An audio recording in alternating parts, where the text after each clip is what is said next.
Hello, everyone, and welcome to the Commexis Cast Daily for Tuesday, November 7th, 2017. All the news you need to know from our inbox to yours. I'm Matthew McGrorty, the videographer and podcaster here at Commexis, and today I'm joined by the lead strategist at Commexis, Phillip Brooks. Good morning. And for our 51st episode, we decided to do a little bit of a change of scenery. So as you can see, the office is behind us, and everybody is very diligently working. Adam, in fact, tried to get a picture of his dog in frame because, what can I say? Nice advertising for his adorable puppy. So our first stories today, Facebook measurement errors just keep happening, it seems. This is the 11th and 12th error measure, and I'll get to that in a second. This is by Tim Peterson at Digiday.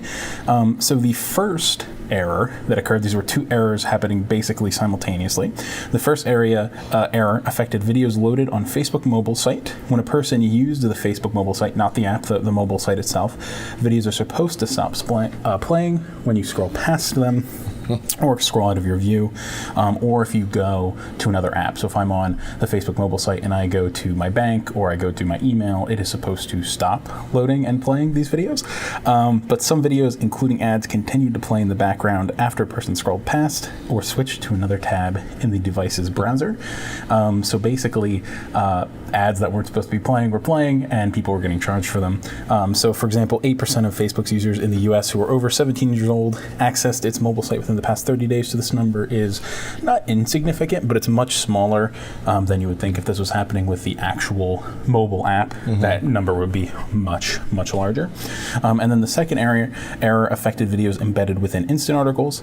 For people viewing these articles through Facebook Android app while on a slow internet connection, the editorial videos and video ads, including the article, would take longer to load, which leads you to scroll past it. The problem is, what's supposed to happen is, as you're scrolling past it, it will load, but it will not play until you decide to scroll back. The issue is, it was playing when you weren't looking at it, which again causes it to play and have people be charged when they weren't actually watching it. I believe the statistic was that Facebook is paying out up to $5,000 to some advertisers for this error. So yeah, I mean, just since 2016, September 2016, this is the 11th and 12th measurement error that Facebook has made. Yeah, and what troubles me more about this is simply that they're not explaining why this happened. Yeah. Because, I mean, clearly if this is something that could have been going on, for a long period of time, Facebook is really trying to push this video as part of their content model, and when you're relying on them as your advertising base to put the correct data out in front of you, and these errors keep occurring, it almost makes you start to wonder how many of them are intentional or not. Did they get caught and then called out on it at some point, or was this just something that they were trying to inflate the metrics, or is it just a genuine user error and mistake? I mean, it's very hard for me, as somebody who's in the industry, to make that distinction. They're not really explaining where that comes from. Yeah, I mean, one thing that Facebook has done to help build trust with all of their measurement errors is they've hired some third-party companies to kind of come in and try and find these errors themselves, and that's actually what happened with one of these errors. The company that they had hired found it at just about at the same time that the Facebook itself found it, which, I mean, this is newish for them to have hired people, so I'm not going to be too antagonistic about it, but I mean, I definitely think it's a problem, and I think that all these errors are showing is that, hey, maybe I don't want to spend as much. I mean, at the end of the day, people are going to spend a lot. Yeah, I think it still worries you. Yeah, we're definitely very much pro Facebook here, and we recognize the value that it creates for branding opportunities, for brand awareness, for getting you top of mind for your audience. So I don't want to sound like I'm poo-pooing the platform. We're not. It's just it just seems like a lot of these things are slipping through the cracks, and I guess a lot of it is simply most likely due to either user error or just the fact that they've grown so exponentially that it's difficult to keep everybody on top of all these sorts of things. And but it also is there's the double side of that sword is the fact that because it's grown so exponentially, these errors are amplified in their value, how much they're hurting people. So, because there's so many people on the platform, even a small error can really affect a lot of people to a large extent. Yeah. Well, second story for today is by Lori Sullivan at Media Post.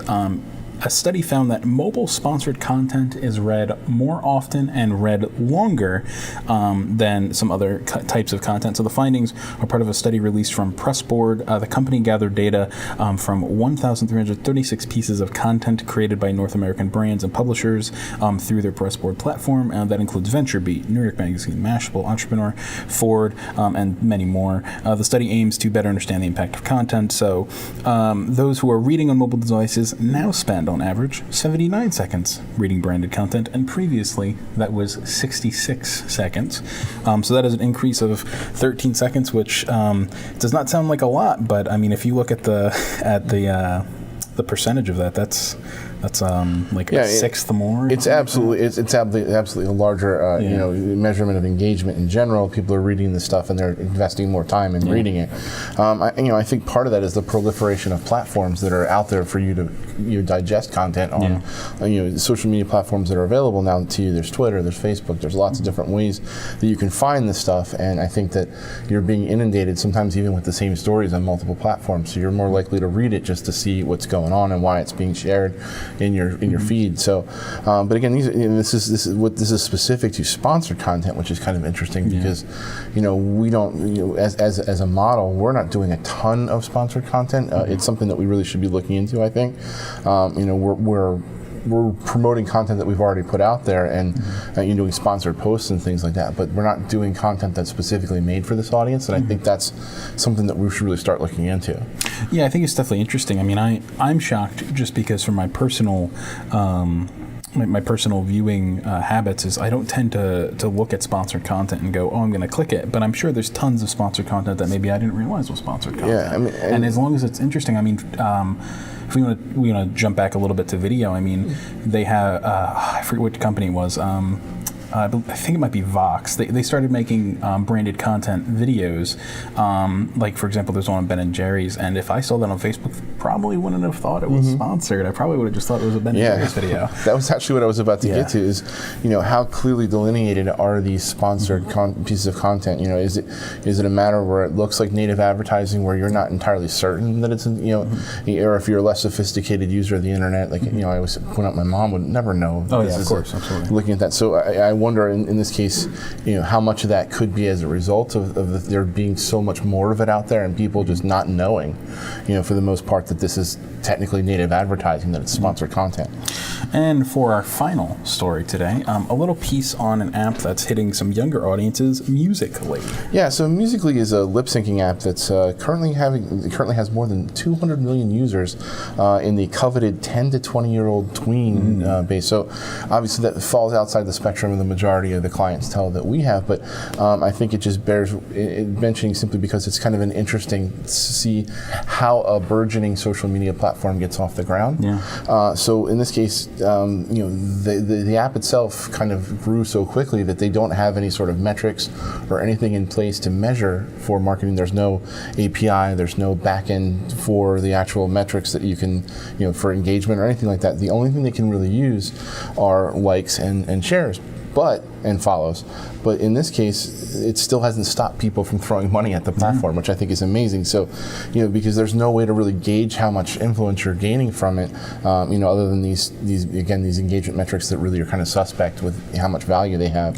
But companies like Disney and KitKat are throwing money at it left and right, and because the platform is entirely based on user-generated content, based on the perceived value of the influencers, they could create a piece of content from anywhere from $200 to $20,000. So, it could be a small investment, but it also could be a huge investment depending on who you're choosing to work with. So, I just think it's kind of interesting to see kind of the way these things grow organically when in the absence of any sort of real back end for how to gauge the value of your marketing tools. Yeah, I'm interested in seeing if Musical.ly might end up getting bought by another company the same way that I believe it was Facebook bought, was it TBH, that app? Oh, yeah. I mean, I don't know how successful that was or will be, since it was kind of recent. But I mean, if this platform has some success and they find some way to give you some sort of metric, I don't see why not. Yeah, I mean, they have a huge library of music on the site itself, and the majority of it is original. But if I were, I don't know, a streaming service like Spotify or something like that, where I have access to a huge volume of music, that would be to me the value add that you could do with a tool like this, with a platform like this. So, if I was, I can see, bands and things like that really leveraging this well by saying, hey, do the best lip sync version of our song here, and we'll give you tickets for the show. Like, I think from an engagement perspective, that's really where I see its value. But, I don't know how you can really measure that. It's the same problems we've had with Instagram. There's no direct correlation to conversions, but when you're consuming media like music, it's even less. It's even more amorphous. Like, what do you do with that? So it's true. Well, an interesting thing to think about. But thank you, everybody, for tuning in to today's episode of the Commexis Cast Daily, and check us out tomorrow for more of the latest trending news. Have a great day.